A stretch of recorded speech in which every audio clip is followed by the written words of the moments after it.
Hello दोस्तों, मेरा नाम है पीयूष और मैं यूपीपीसीएल में ही अप्रेंटिसशिप कर रहा हूँ। आज इस वीडियो में बात करेंगे हम कि यूपीपीसीएल में अप्रेंटिसशिप कैसे करें और यूपीपीसीएल में ही क्यों करें। इसके क्या फ़ायदे हैं, क्या नुकसान हैं। तो पहली बात कि ये है कि यूपीपीसीएल जो अप्रेंटिसशिप कराता है वो एनएटीएस के थ्रू कराता है और एनएटीएस का फुल फॉर्म होता है नेशनल अप्रेंटिसशिप ट्रेनिंग। ठीक है, तो एनएटीएस के थ्रू कोई भी डिप्लोमा स्टूडेंट है वो अप्रेंटिसशिप कर सकता है, जैसे सिविल का हो, इलेक्ट्रिकल का हो, मैकेनिकल का हो, फैशन डिजाइनिंग का हो या अदर कोई भी डिप्लोमा के अंडर में आता हो तो वो अप्रेंटिसशिप कर सकता है। अब बात करते हैं यूपीपीसीएल के बारे में। अच्छा, तो इसमें एक और बात है कि इसमें लगभग 10 लाख से 10 लाख बच्चे रजिस्टर्ड हैं। ठीक, और लगभग 13,000 से अधिक इंडस्ट्रियां इसमें रजिस्टर्ड हैं।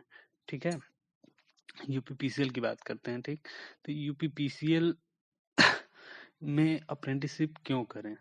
अप्रेंटिसशिप इसलिए यूपीपीसीएल में करें कि जो भी बच्चे जैसे पढ़ना चाहते हैं, तैयारी करना चाहते हैं, जूनियर इंजीनियर की तैयारी करना चाहते हैं, तो वो बच्चे टाइम टाइम देना चाहते हैं, जॉब के साथ साथ सोचते हैं कि हमको टाइम मिल जाए। तो यूपीपीसीएल एक ऐसा प्लेटफॉर्म है कि जहाँ पे आप जॉब भी कर सकते हैं, जॉब करते करते पढ़ाई भी कर सकते हैं। इसमें वर्कलोड थोड़ा कम होता है। ठीक है, इसमें वर्कलोड कम होता है, साथ में स्टडी कर लेते हैं और 1 साल का साथ में पढ़ते पढ़ते एक्सपीरियंस भी आ जाता है। ठीक है, तो वर्कलोड क्यों कम पड़ता है? क्योंकि यूपीपीसीएल में उतना काम रहता नहीं है। ठीक, जैसे एनटीपीसी हो गया और एक आध और कंपनियां हैं जिसमें अगर आप अप्रेंटिसशिप के लिए जाएंगे तो आपको 8 घंटा 12 घंटा जो भी 8 घंटा मैक्सिमम, मिनिमम 8 घंटा, हाँ मिनिमम 8 घंटा आपको पूरा काम कराएंगे और उसके बाद मतलब पढ़ने का मन नहीं करता है। हमारे साथ ही जो बच्चे हैं वो एकदम मतलब 8 घंटे करने के बाद उनको एकदम मन नहीं करता है पढ़ाई करने का। तो इसीलिए यूपीपीसीएल हम इसलिए बोलेंगे क्योंकि इसमें टाइम मिल जाता है। हाँ, पेमेंट थोड़ी कम है यूपीपीसीएल की, और जगहों से कम है, लेकिन टाइम के मामले में सही है। और उत्तराखंड देख लीजिए, उत्तराखंड में पेमेंट सही है। जैसे पेमेंट की बात करें तो यूपीपीसीएल देता है 3542 रुपये। ठीक, वहीं उत्तराखंड सरकार देती है 9,000 रुपये, सॉरी 9,000 रुपये पूरे के पूरे देती है। तो इस एनटीएस के थ्रू आप उत्तराखंड में भी अप्लाई कर सकते हैं। ठीक है, तो पहली दूसरी बात ये हो गई कि इसमें कौन कौन एलिजिबल है। तो देखिए, एलिजिबल की बात करें तो डिप्लोमा आपका पूरा कंप्लीट होना चाहिए। ये नहीं कि आप रनिंग में चल रहे हैं उसके साथ साथ कर लें, या फिर कोई सैंडविच सर्टिफिकेट भी नहीं। जैसे कोई सैंडविच सर्टिफिकेट का मतलब कि आप अप्रेंटिसशिप भी कर रहे हैं, पढ़ाई भी करना चाहते हैं, तो वैसा नहीं कर सकते आप। ठीक है, तो क्योंकि जब हम फॉर्म फिलअप करते हैं तो उसमें तारीख पूछता है कि आप किस तारीख को पास हुए हैं, तो इसलिए आपका पास होना भी जरूरी है। ठीक है, अब डिप्लोमा की उसमें सर्टिफिकेट अपलोड होती है, रिज्यूम अपलोड होता है। आपको आधार कार्ड भी चाहिए, आपका बैंक पासबुक चाहिए, डिप्लोमा रिजल्ट चाहिए।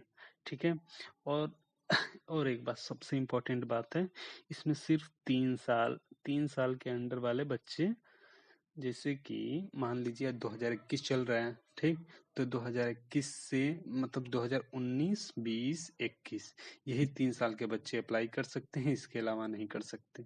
मतलब अगर आपको डिप्लोमा के 3 साल से अधिक हो गया तो आप यूपीपीसीएल या एनएटीएस की साइट पे अप्लाई नहीं कर सकते। ठीक है, तो ये बात जाननी सबसे ज्यादा जरूरी है कि आपको 3 साल के अंडर अगर अप्रेंटिसशिप करना चाहते हैं तो अप्लाई करके जॉब ले लीजिए, नहीं तो नहीं मिल पाएगी। इसके बाद हम बात करेंगे कि ये काम कैसे करता है। ठीक, एनएटीएस काम कैसे करता है। तो एनएटीएस सबसे पहले एनएटीएस में आप रजिस्ट्रेशन करेंगे। ठीक, रिज्यूम वगैरह, फ़ोटो वगैरह सब कुछ अपलोड कर देंगे। तो उसके बाद क्या करेगा कि ये MHRD को ये सब भेज देता है, एक रिक्वेस्ट भेजता है। ठीक, MHRD का ऑफिस कानपुर में है। ठीक, तो वहाँ पे रिक्वेस्ट भेजता है, वहाँ पे इसकी जांच होती है। आपने जो भी लगाया है डॉक्यूमेंट उसकी जांच होगी, उसको उस रिक्वेस्ट को देखा जाएगा। वो 2 से 3 दिनों तक पेंडिंग रहेगा। ठीक है, 2 से 3 दिन तक पेंडिंग रहेगा। उसके बाद वहाँ से रिक्वेस्ट एक्सेप्ट की जाएगी या फिर रिजेक्ट की जाएगी। आपके लॉगिन, अब जब आप लॉगिन करेंगे तो उस पर दिखा देगा कि एक्सेप्ट कर लिया गया है कि रिजेक्ट कर लिया गया है। तो आप उसको फिर से वेरीफाई, मतलब रियल डॉक्यूमेंट, अगर कोई गड़बड़ी होगी या फिर कुछ गलतियां होंगी तभी वो रिजेक्ट होता है। तो वो गलतियां सुधारिए और फिर से रिक्वेस्ट डालिए। आज जब रिक्वेस्ट एक्सेप्ट हो जाए तो वो क्या, आपकी ईमेल आईडी और पासवर्ड मिला ही रहता है, फिर से उसको लॉगिन करिए तो आपका NATS की साइट खुलेगी। उसके बाद क्या करना है आपको, इस्टेब्लिशमेंट रिक्वेस्ट, वहाँ पे ऊपर एक ऑप्शन आता है, वह इस्टेब्लिशमेंट फाइंड करने के लिए फाइंड पे जाइए। और उसके बाद वहाँ नहीं तो अगर मोबाइल से आप भर रहे हैं तो साइड में एक कॉर्नर आता है, बिल्डिंग फैक्ट्री टाइप का रहता है, उस पर क्लिक करके उसके बाद फाइंड इस्टेब्लिशमेंट पे क्लिक करेंगे और उसके बाद वहाँ पे सर्च करिए। ठीक है, सर्च क्या करना है, electricity institute, electricity training institute. ठीक, ETI, मतलब ETI सर्च करने पे नहीं होगा, पूरा ना हो तो आप गूगल से बोल के सर्च कर सकते हैं। और भी कई ऑप्शन आ जाते हैं उसमें सर्च करने के। ठीक है, तो वहाँ से सर्च करने के बाद आपको एक रिक्वेस्ट भेजना होता है, मतलब ETI को भेजना होता है, ETI लखनऊ को भेजना होता है। तो वहाँ से जब एक्सेप्ट ETI को रिक्वेस्ट भेज देंगे आप तो ETI के पास वो जाएगा रिक्वेस्ट। और उसके बाद जब ETI देखेगी कि आपका रिक्वेस्ट आया है तो उसमें बहुत सारे बच्चों का आता है, तो रेंडमली अपने हिसाब से ETI उठाता है बच्चों को कि इनका, अब उसके सेलेक्ट करेगी और उनके पे मेल भेज देगी। तो आपको हमेशा मेल चेक करना पड़ता है। ठीक है, तो आप अपना मेल चेक करते रहिए, आज चेक करते रहिए। आपका जब मेल आएगा तो उसमें डेट भी लिखी रहती है कि आपको डॉक्यूमेंट वेरिफिकेशन के लिए इस दिन आना है, तो उस दिन जाना भी पड़ेगा।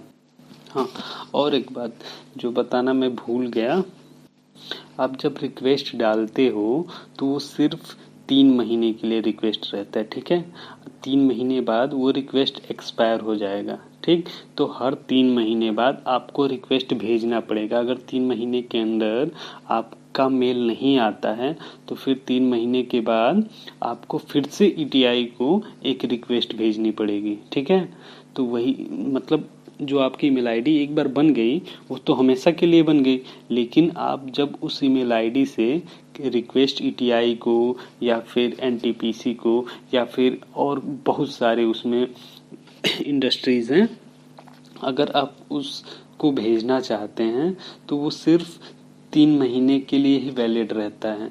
आप भेजते हो 3 महीने बाद वो एक्सपायर हो जाता है। ठीक है, और सब तो मैंने बता दिया, अभी तो कुछ नहीं लग रहा है कि छूटा है, लेकिन और कोई भी जानकारी चाहिए तो मैसेज करिए। ठीक, और चैनल को सब्सक्राइब कर दीजिए, लाइक करिए। जानकारी अच्छी लगी तो मैसेज में लिखिए कि जानकारी अच्छी लगी हमें।